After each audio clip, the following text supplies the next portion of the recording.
नमस्कार, आप देख रहे हैं स्वराज एक्सप्रेस और मैं हूं ताबिश रजा।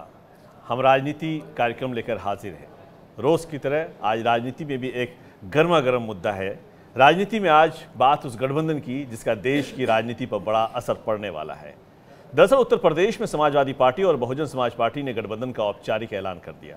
दोनों पार्टियों के बीच सीट शेयरिंग फार्मूले भी फाइनल हो गए। अब इस गठबंधन के ऐलान के बाद बड़ा सवाल यह है कि क्या अब उत्तर प्रदेश में बीजेपी 2014 वाला प्रदर्शन दोहरा पाएगी। ये सवाल इसलिए बड़ा है क्योंकि यूपी में एक तरफा जीत की बदौलत ही दिल्ली में मोदी सरकार बनी थी। सवाल यह भी है कि उत्तर प्रदेश में समाजवादी पार्टी और बहुजन समाज पार्टी के गठबंधन से पार पाने के लिए भारतीय जनता पार्टी क्या करेगी। क्या यूपी में अगला लोकसभा चुनाव हिंदुत्व बनाम जातीय समीकरण की तर्ज पर लड़ा जाएगा या फिर यूपी के वोटर विकास और राफेल जैसे मुद्दों के आधार पर भी वोट डालेंगे। इन सवालों पर चर्चा करने के लिए हमारे साथ एक खास पैनल मौजूद है। हम आपको परिचय करा दें। इस वक्त हमारे साथ रमेश रतन बीजेपी नेता हमारे साथ जुड़ रहे हैं। साथ ही मुजफ्फर खान साहब समाजवादी पार्टी नेता हैं। राजीव कुमार सिंह बीजेपी के विधायक हमारे साथ स्टूडियो मौजूद हैं। राजाराम वर्मा हमारे साथ राजनीतिक विश्लेषक हैं जो उत्तर प्रदेश को और बेहतर तरीके से समझा सकते हैं इस पूरी राजनीति का मतलब।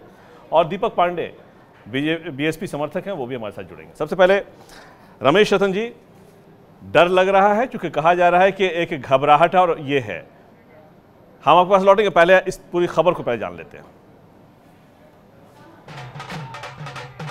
25 साल पुराने दोस्त जब एक बार फिर सामने आए तो मुंह मीठा कराना तो बनता है। लखनऊ से आई ये तस्वीर मौजूदा दौर में राजनीति की दुर्लभ तस्वीरों में से एक है। जो पार्टियां कल तक एक दूसरे का नाम लेने से कतराती थीं, आज उनके मुखिया मंच पर एक साथ थे। वे श्री मुलायम सिंह यादव जी के नेतृत्व में उत्तर प्रदेश में विधानसभा के हुए आम चुनाव में 25 साल पहले मुलायम सिंह यादव और काशीराम की दोस्ती ने यूपी की राजनीति में जो बदलाव किया था उसी को दोहराने के लिए मायावती और अखिलेश साथ साथ आ गए हैं। आपस में चुनावी समझौता करने का फैसला लिया। लखनऊ के होटल ताज में दोनों नेताओं की प्रेस कॉन्फ्रेंस से पहले ही दोस्ती के पोस्टर सड़कों पर नजर आने लगे थे। दोस्ती पक्की हो चुकी थी। सवाल सिर्फ इस बात का था कि आखिर यूपी की 80 लोकसभा सीटों में से एसपी बीएसपी कितनी सीटों पर चुनाव लड़ेगी। उत्तर प्रदेश में कुल 80 लोकसभा की सीटें हैं, जिसमें से बीएसपी 38 लोकसभा की सीटों पर और एसपी 38 लोकसभा की सीटों पर मिलकर ये चुनाव लड़ेगी।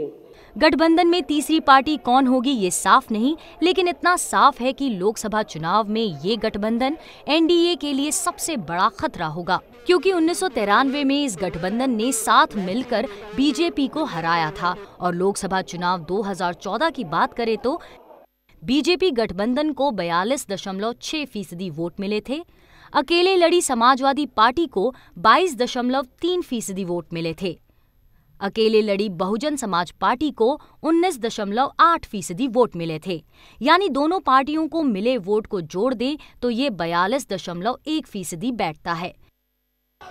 यानी दोनों पार्टियां मिलकर बीजेपी गठबंधन को कांटे की टक्कर दे सकती हैं। इसका सबूत यूपी में हुए लोकसभा के उपचुनाव भी हैं। 3 सीटों पर हुए उपचुनाव में एकजुट विपक्ष ने बीजेपी को हराया था। अब यही उम्मीद दोहराई जा रही है।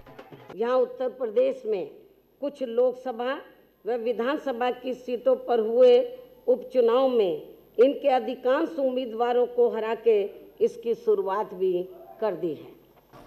समाजवादी पार्टी और बीएसपी की दोस्ती के बीच 1995 के गेस्ट हाउस केस को बड़ा मुद्दा माना जा रहा है, लेकिन अपने प्रेस कॉन्फ्रेंस में मायावती ने साफ कर दिया कि 23 साल में गोमती में बहुत पानी बह चुका है। 2 जून 1995 के घटित हुए लखनऊ गेस्ट हाउस कांड से भी ऊपर रखते हुए आपस में चुनावी समझौता करने का फैसला लिया। सवाल ये भी पूछा जा रहा है कि आखिर इस गठबंधन में नेतृत्व किस पार्टी का होगा। इसका जवाब सीधा सीधा तो नहीं मिला, लेकिन अखिलेश यादव ने इशारों में समझा दिया कि देश का अगला पीएम यूपी से ही होगा। मैंने पहले भी कहा और आज फिर कहता हूं कि उत्तर प्रदेश ने हमेशा प्रधानमंत्री दिया है और हमें खुशी होगी कि उत्तर प्रदेश से फिर एक प्रधानमंत्री बने। लोकसभा चुनाव से पहले उत्तर प्रदेश में बीएसपी और समाजवादी पार्टी की दोस्ती बड़ी राजनीतिक घटना है। मायावती ने खुद इसे नई राजनीतिक क्रांति का आगाज बताया है। अब सवाल बीजेपी के सामने है कि आखिर वो इस गठबंधन से निपटने के लिए कौन सा अस्त्र यूपी के रण में इस्तेमाल करेगी। Bureau report, Swaraj express. तो जो तस्वीर उत्तर प्रदेश से निकल कर आई, इसकी कल्पना बहुत कम की जा सकती थी कि वो समाजवादी पार्टी और बहुजन समाज पार्टी फिर से एक साथ आ जाएगी। ये एक ऐतिहासिक घटना कह सकते हैं उत्तर प्रदेश की राजनीति में, और ये क्रांति की ओर ले जा रहा है। क्या ये गठबंधन एक नया इतिहास लिखने की दिशा में आगे बढ़ेगा? क्या भारतीय जनता पार्टी को रोकने के लिए ये गठबंधन काफ़ी है? क्या मोदी लहर से डरकर भी ये गठबंधन किया जा रहा है? और ये भी माना जाए कि जो ऐतिहासिक फैसले लिए जा रहे हैं उसके पीछे महत्वाकांक्षाओं का भी गठजोड़ है। लेकिन इस गठबंधन का तमाम राजनीतिक दलों ने, सिवाय सत्ता पक्ष में जुटे लोग को छोड़कर, सभी ने स्वागत किया, चाहे वो खुद कांग्रेस क्यों ना हो। हमारे साथ कई मेहमान जुड़े हुए। रमेश चंद्र रतन जी वरिष्ठ नेता हैं भारतीय जनता पार्टी के। मायावती कह रही हैं कि अमित शाह और नरेंद्र मोदी की नींद उड़ गई है। क्या आप लोग फील कर रहे हैं ये चीज़ को?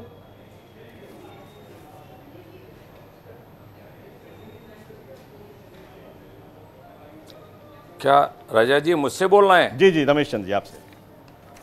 क्या ऐसा माना राजा जी जाए? मुझसे पूछ रहे हैं? जी जी। मैं तो ऐसा है, बहुत आशा कि अगर श्रद्धेय कांशीराम जी की मरहूम आत्मा अगर कब्र में मेरी आवाज़ को सुन रही होंगे तो बहुत मेरे जैसे व्यक्ति के लिए बहुत शर्मिंदगी सी महसूस हो रही है। मायावती जी बामसिफ DS4 बसपा कैसे बनी, जिसकी फटी न विवाही वो क्या जाने पीर पर आई। कांशीराम जी को जिस समय उत्तर प्रदेश में लेकर के आया, मेरा एक बच्चा खत्म हुआ, मिट्टी नहीं दे पाया। कांशीराम का प्लानर, प्रोजेक्टर, एडवाइज़र, फाइनेंसर, थैली से लेकर रैली तक का काम मेरे जैसे व्यक्ति अगर अच्छा होता कि आज मायावती जी को किसी तरीके से निकाल करके फेस टू फेस सामना कराते तो मुझे बहुत अच्छा लगता और इस गठबंधन की परत दपर्त खोलने में थोड़ा मज़ा आता। क्या मायावती को मालूम है कि बहुजन समाज पार्टी का निर्माण कैसे हुआ और कौन करके आया? क्या मायावती को ये मालूम है कि हाथी कहाँ से कैसे आवंटन हुआ? क्या मायावती को मालूम है DS4 कैसे बनी? मायावती को मालूम है बामसेफ कैसे बनी? क्योंकि मायावती ने कांशीराम की नेक कमाई को खाने का काम, कांशीराम तो खुद मुलायम सिंह यादव से जाके जुड़ चुके थे। रमेश चंद्र जी, मायावती जी, अगर मायावती ने जोड़ा है तो कौन सा बड़ा बुरा काम रहा? कांशीराम के लिए परेशानी हुई क्या? ऐसा मिले थे, लेकिन क्या वो सवाल नहीं सुन ले, प्लीज प्लीज पूरा बात सुनिएगा। क्या राजा जी वो भूल गए क्या मिलने के बाद वो पीरियड दूसरा था, लेकिन सरेआम द्रौपदी जी का साथ चीरहरण इस कॉन्वे ने किया था? क्या वो समाज भूल जाएगा? ये समाज अम्बेडकर भारतीय जनता पार्टी के लिए चिंता का विषय है या नहीं? हाँ या ना? भारतीय जनता पार्टी के लिए चिंता का विषय है। क्या वो गेस्ट हाउस कांड भूल जाएगा क्या? तो खुद कह रही है कि मैंने उसको भुला के हम अपने कार्यकर्ताओं के बीच संदेश दिया, भुला के आ रहे। मैं भारतीय जनता पार्टी की चिंता को जानना चाहता हूँ। लोग थूकने का काम सर, आपके लिए चिंता का विषय है। रमेश चंद्र जी, उत्तर प्रदेश 80 लोकसभा सीट 73 सीट के आए हैं, 73 सीट जीत के आए हैं और यहीं से आपकी राजनीति दिल्ली पहुंचती है। एक बड़ी चुनौती है, आप मानेंगे चुनौती है? आप मानते हैं बड़ी चुनौती है? कुनवा जीता था, मायावती 0 पर आउट हुई थी और डर तो मायावती और अखिलेश को लग रहा है। सर, आप दो चेहरा मानते हैं कि नहीं? चेहरे का मुझे देश में निकाल के दिखा दें। क्या दो चेहरे में से एक चेहरा आप चुनौती मानते हैं? देश का ये कल्पना आप खुद नहीं कर पाए होंगे कि समाजवादी पार्टी और बहुजन समाज पार्टी एक मंच पर आ जाएंगे और आपके खिलाफ आएंगे। इसे चुनौती मानते हैं या नहीं मानते? बीपी सिंह का गठबंधन मैंने देखा है। मायावती जी की न उम्र है न अनुभव है। मैंने जो चंद्रशेखर का मैंने गठबंधन देखा है। मैंने गठबंधन महीनों का होता है, दिनों का होता है। इनकी गांठ परमानेंट लगी हुई नहीं है। इस बात का जवाब उन्होंने दे दिया कि ये लॉन्ग लास्टिंग होगा, लंबे चलेंगे। हमने अरुण जेटली को जी को भी सुना, उन्होंने कहा कि ये कुछ महीनों हो ही नहीं सकता, कुछ महीने की गठबंधन है। ठीक है, आपके लिए चुनौती नहीं है, आप चुनौती नहीं मानते। मायावती बीपी सिंह से बड़ी नहीं है, आप चुनौती नहीं मानते हैं, देवगौड़ा से बड़ी नहीं है।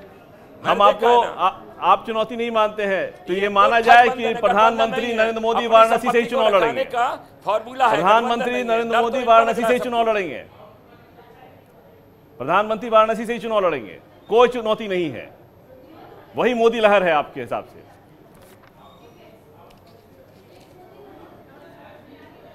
ऐसा है, आपको लहर आपको नहीं दिखाई दे रही। पहले तो मुझे नेतृत्व का नाम बता दो कि लोकसभा के देश का नेतृत्व करने वाला नाम कौन सा है। मुझे विजन बता दो कौन सा है। भारतीय जनता पार्टी को इससे कोई चुनौती नहीं लगती। ठीक है, की न नीति है न नीयत है। शुक्रिया। हम ये समझ सकते हैं कि भारतीय जनता पार्टी, ठीक है, आप जो बात, हम जिस सवाल का जवाब चाह रहे हैं वो नहीं दे पा रहे। हम कह रहे चुनौती है, आप अगर मानते हैं तो आप क्या रणनीति अपनाएंगे? अगला सवाल मेरा ये होता, आप बता ही नहीं रहे कि चुनौती कुछ है। इसका मतलब कि आप पूरे 100 लोगों की गांठ लग रही है। एक तरफ मोदी है, दूसरी तरफ 100 लोगों की गांठ लग रही है, इसे चुनौती माना है। काहे की चुनौती है? डर उनको लग रहा है, हमको डर नहीं लग रहा है। क्या जरूरत है गठबंधन करने वाली जो है? दीपक पांडे हमारे साथ बीएसपी समर्थक हैं। ये भाजपा के प्रवक्ता है, इनके सीधे सीधे मैं आपको बताना चाहता हूं कि ये मैं ये बताना चाहता हूं, देखिए सीधे सीधे झलक रही है इनके चेहरों पे। ये इतने फ्रस्ट्रेट हो गए हैं, क्या बोल रहे हैं इनको खुद नहीं पता। बताओ बहन जी, जो बहुजन समाज पार्टी या DS4 के जब स्थापना हुई थी तब से वो काम कर रही है उनके लिए। मुझे तो ये लग रहा है कि इनकी कुछ पर्सनल दुश्मनी है, ऐसे बोल रहे हैं। ऐसे किसी पार्टी के प्रवक्ता किसी राष्ट्रीय अध्यक्ष को नहीं बोलते हैं। ये तो कोई पर्सनल खुन्नस है जिसे बोलते हैं कि आकर के नेशनल टीवी पे निकाल रहे हैं ये। नहीं तो बताइए, जो अपना पूरा जीवन कुर्बान कर दिया पार्टी के लिए, उसके लिए ऐसे शब्द उपयोग कर रहे हैं। पहले शर्म आनी चाहिए, माफी मांगनी चाहिए इनको। आकर के बोल रहे हैं कि वो क्या जानती हैं। अपनी बात रखिए, अपनी बात रखिए। किसी को ऐसे बोलना चाहिए। ये समाजवादी पार्टी के भी नेता शर्म तो नहीं आपको आनी चाहिए, मजबूरी थी जिसके बारे में बोलना चाह रहे हैं। आपको ABCD नॉलेज नहीं है, शर्म आपको आनी चाहिए। नहीं है, आप आकर के यहाँ बैठ गए हैं, आपको कुछ पता ही नहीं। दीपक जी वरिष्ठ आदमी है, वरिष्ठ है वो, ठीक है। अपनी बात रखिए, लड़िए नहीं। अपनी बात रखिए, लड़िए नहीं, लड़िए मत। मुद्दे क्या होता है, मुद्दे पे बात कीजिए, व्यक्तिगत आक्षेप मत लगाइए। जी, मुजफ्फर खान साहब, जवाब देना पड़ता है। ये कोई वरिष्ठ वाली बात नहीं कर रहा है। अब दूसरे गेस्ट को भी दे दिया जाए मौका। दीपक जी खामोशी सरकार की। जी, आज जो ऐतिहासिक फैसला समाजवादी पार्टी और BSP के बीच में हुआ है, उससे भाजपा के खास तौर से BJP के नेता जो हैं वो बड़ी तकलीफ में आ गए हैं। उनकी बेचैनी इतनी बढ़ गई है क्योंकि वो अच्छी तरह समझते हैं कि उत्तर प्रदेश के अंदर जब 2014 का चुनाव हुआ था तो 70% वोट जो है वो किस तरह से बढ़ गया था और 30% वाले लोग कैसे चुनाव जीत गए थे। इस बात की बेचैनी भाजपा के साथियों में बढ़ना स्वाभाविक है। दूसरी मैं आपको बात बताना चाहता हूँ कि आज जो हालात हैं उत्तर प्रदेश के, वो ऐसे हालात बन गए हैं कि हमने तो सुना ये है कि मोदी जी भी उत्तर प्रदेश के बाहर कहीं कोई सीट तलाशने लगे हैं। ऐसी चर्चाएं भारतीय जनता पार्टी के अंदर होने लगी हैं। उसकी वजह यह है रजा साहब, जो 14 के अंदर चुनाव हुआ और भाजपा 73 सीटें जीती थी, उस चुनाव के समय का मैं आपको याद दिलाना चाहता हूं। BJP और BSP और समाजवादी पार्टी दोनों अलग अलग चुनाव लड़े और उसके बाद जो है हम 65 सीटों पे नंबर 2 पर रहे थे। यही तो चिंता है तो उसकी कि आप दोनों मिल जाएंगे तो वोट परसेंटेज मिल जाएगा और आप लोग एक जाति के आधार पर राजनीति भी करते हैं। उस बात से भी तो उनको चिंता बढ़ रही होगी, भले ना माने। खैर, समय की कमी है मेरे पास, सबके पास मुझे जाना है। राजनीतिक विश्लेषक हमारे साथ राजा राम वर्मा जी हैं। जो भूचाल आया है, इसको भूचाल माने हम या नहीं माने? 100% उत्तर प्रदेश की राजनीति ही नहीं, पूरे देश की राजनीति में ये एक भूचाल है। और जो बुद्धिजीवी वर्ग है वो इस बात को समझ रहा है। जो समाजवादी पार्टी और बहुजन समाज पार्टी का जनाधार है वो कमिटेड वोटर है। वो किसी भी षड्यंत्र का शिकार नहीं होगा। और जो इनका वोट ऑफ परसेंटेज है पिछले विगत चुनाव में, वो कहीं मतलब कम नहीं नजर आता है, वो बढ़ता ही रहा है। और ये कमिटेड, यानी आप ये मानते हैं कि ये गठबंधन कास्ट इक्वेशन जो सामाजिक समीकरण को काफी प्रभावित करेगा? बिल्कुल प्रभावित करेगा। एक ब्रेक के लिए यहाँ पर रुकेंगे, फिर हम आपको शामिल करेंगे। राजीव जी फौरन हाजिर होते हैं।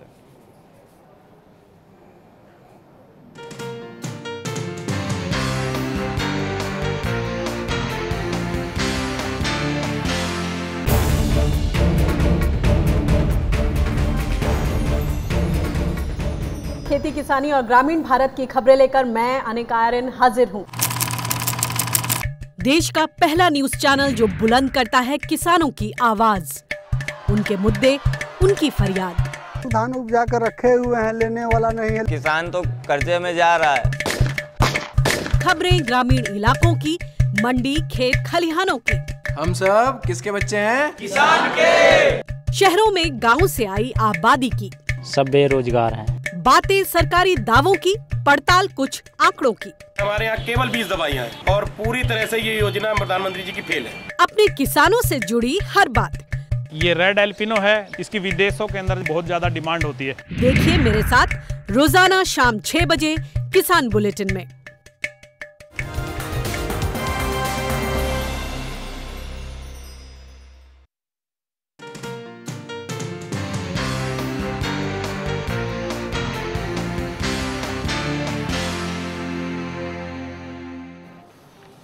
तो समाजवादी पार्टी और बहुजन समाज पार्टी के एक मंच पर आने 2019 की तस्वीर में क्या वो 20 पड़ेगी? भारतीय जनता पार्टी पर एक बड़ा सवाल है। और भारतीय जनता पार्टी क्या रणनीति अपनाएगी उनसे लड़ने के लिए? उनको चुनौती मानती है या नहीं? बीजेपी के नेता हमारे साथ इस वक्त स्टूडियो में भी हैं, विधायक हैं और उत्तर प्रदेश से हैं, राजीव कुमार जी। ऐसे रमेश चंद्र जी तो भले चुनौती के रूप में मानने को तैयार नहीं है, लेकिन भारतीय जनता पार्टी को अपनी रणनीतियों में बदलाव करना होगा अगर इनसे लड़ना है। तो क्या कोई रणनीति है जो कि नज़दीकी तौर पर ज़मीनी स्तर पर आप समझते हैं उत्तर प्रदेश में? हमारी पार्टी एकदम नीचे तक, बूथ स्तर तक हमारा कार्यकर्ता काम कर रहा है और हमने आदरणीय मोदी जी के नेतृत्व में 4.5 साल में सबका साथ और सबके विकास के सिद्धांत पे काम किया है। और मैं समझता हूं कि 60 साल में जो विकास नहीं हुआ था, वो हमने 4.5 साल में 4.5 साल में विकास किया है और बिना भेदभाव मोदी जी का ही चेहरा के आधार पर, मोदी जी के चेहरे पे ही लड़ेंगे। मोदी जी हमारे नेता हैं, हमारी भारतीय जनता पार्टी के माननीय प्रधानमंत्री हैं इस देश के और उन्होंने देश को ऊंचाइयों की ओर ले जाने का काम किया है। मुद्दे बताइए, मुद्दे कैसे आप जस्टिफाई करेंगे? लोग सभी के साथ लेके चलेंगे। मुद्दे बताइए। अरे हमने आयुष्मान भारत योजना जन जन तक पहुंचाने का काम किया है। हमने जनधन खाते खोलकर बिना भेदभाव के नीचे तक पहुंचाने का काम किया।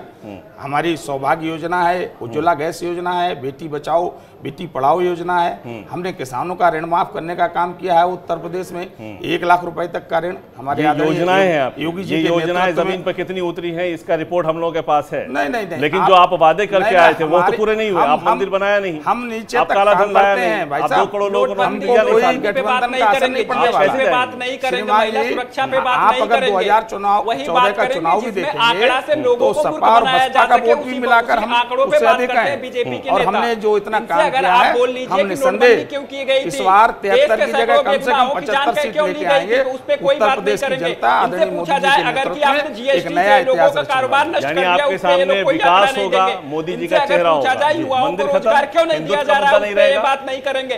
जैसा होगा उसका हम सब लोग स्वागत करेंगे और मंदिर हमारे एजेंडे में है, लेकिन हम मंदिर का निर्माण मौका देंगे आपको। दीपक पांडे जी आपको मौका देंगे। दीपक जी आपके पास लौट रहे हैं, दीपक जी आपके पास लौट रहे हैं। ऐसे बीच में बोलिएगा कुछ नहीं समझ में आएगा ना। आप क्या कहना चाह रहे हैं?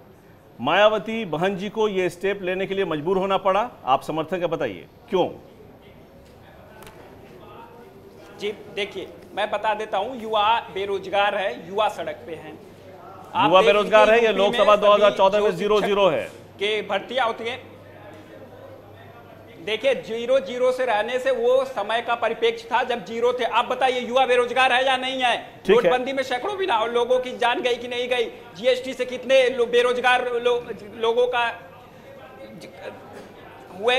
और आप उसके बाद देख लीजिए, आप यूपी की हालत बता रहे हैं, गोरखपुर में सैकड़ों मासूमों की जान गई है। उसके बाद फर्जी एनकाउंटर हो रहे हैं, कितने सारे ऐसे लोग देश में बेगुनाह मारे जा रहे हैं। उसके लिए ये गठबंधन हमारा राजनीतिक हमारा जो दायित्व, राजनीतिक दायित्व, तो इसके लिए गठबंधन हुआ। ये किसी से डर या किसी से द्वेष भावना के लिए गठबंधन कोई नहीं हुआ, राजनीतिक दायित्व को निभाने के लिए गठबंधन हुआ है। सर्व समाज का गठबंधन। यानी आप अकेले चुनाव लड़ने के मूड में नहीं थे या फिर आप अकेले लड़ना नहीं चाह रहे थे? आपको एक सहारे की जरूरत थी? देखिए मैं बता दे रहा हूं, ये गठबंधन लगभग में 1 साल से चल रहा है। आपको बता देना चाहता हूं कि देखिए टेस्टेड गठबंधन है। पहले फूलपुर, कैराना, इलाहाबाद, फूलपुर और गोरखपुर जैसे बड़ी सीटों पर मुख्यमंत्री और उप मुख्यमंत्री को हराने के बाद एक गठबंधन जब टेस्ट हुआ कि जनता पसंद कर रही है इस गठबंधन को। आप तो काफी युवा हैं, आप तो काफी युवा हैं। गठबंधन को अगर कोई आप तो काफी युवा है दीपक जी, बार बार ये क्यों बोलना पड़ा मायावती जी को कि हम स्टेट गेस्ट हाउस कांड को भूलकर इस प्लेटफॉर्म पर आए हैं? क्यों इतना जस्टिफाई करना पड़ रहा था अपने आप?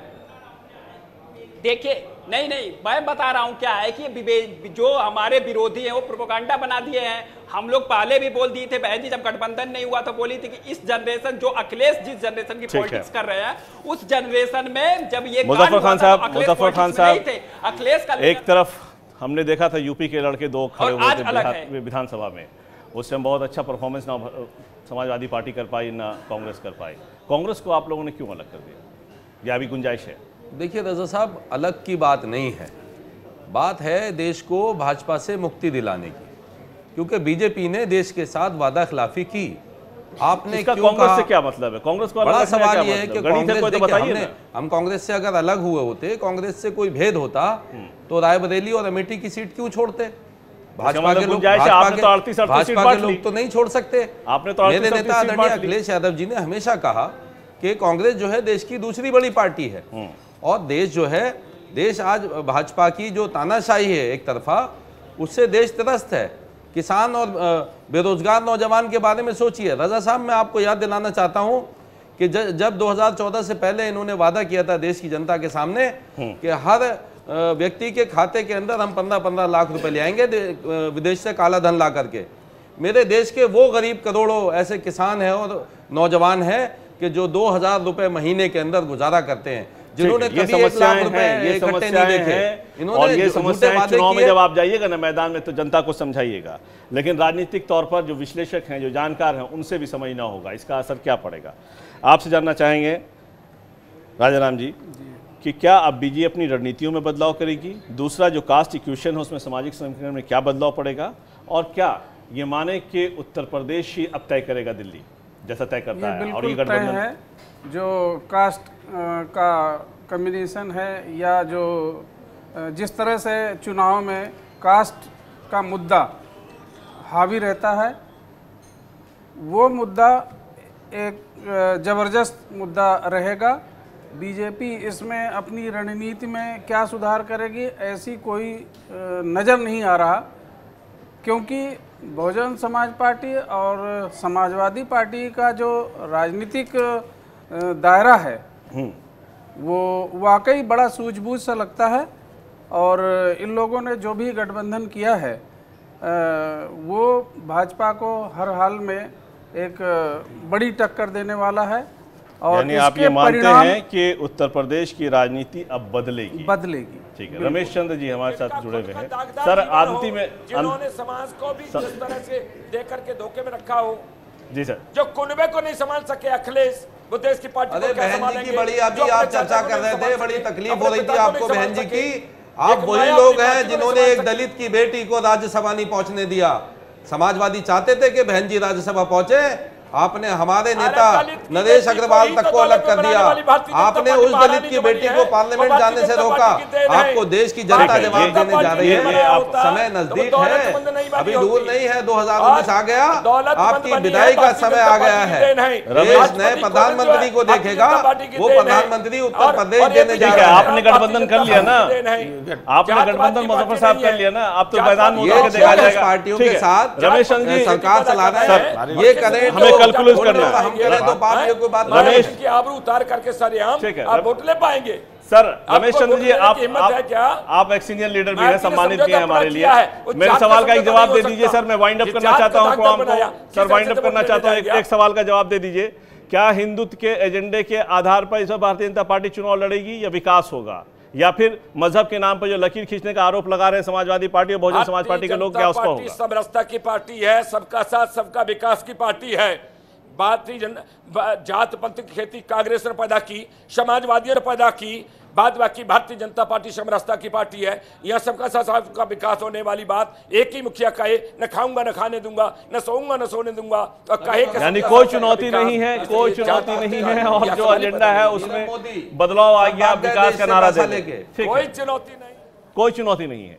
अब देखना होगा कि ये दोनों पार्टी जो ये जुट कर चुनौती देने और बीजेपी को रोकने के लिए अपने अपने स्टेक होल्डर के साथ वोट की राजनीति होगी, उसमें भारतीय जनता पार्टी कैसे स्टैंड करेगी ये देखना होगा। चूंकि 2014 की तस्वीर कुछ और थी और 2019 की तस्वीर कुछ और है। इस बात को भारतीय जनता पार्टी माने चाहे ना माने, मोदी की लहर इस वक्त धूमिल हुई है और गुजरात से निकला मॉडल कहीं ना कहीं फ्लॉप हुआ है। शुक्रिया हमसे बातचीत करने के लिए, इस बुलेटिन में जुड़ने के लिए। राजनीति में आज इतना ही।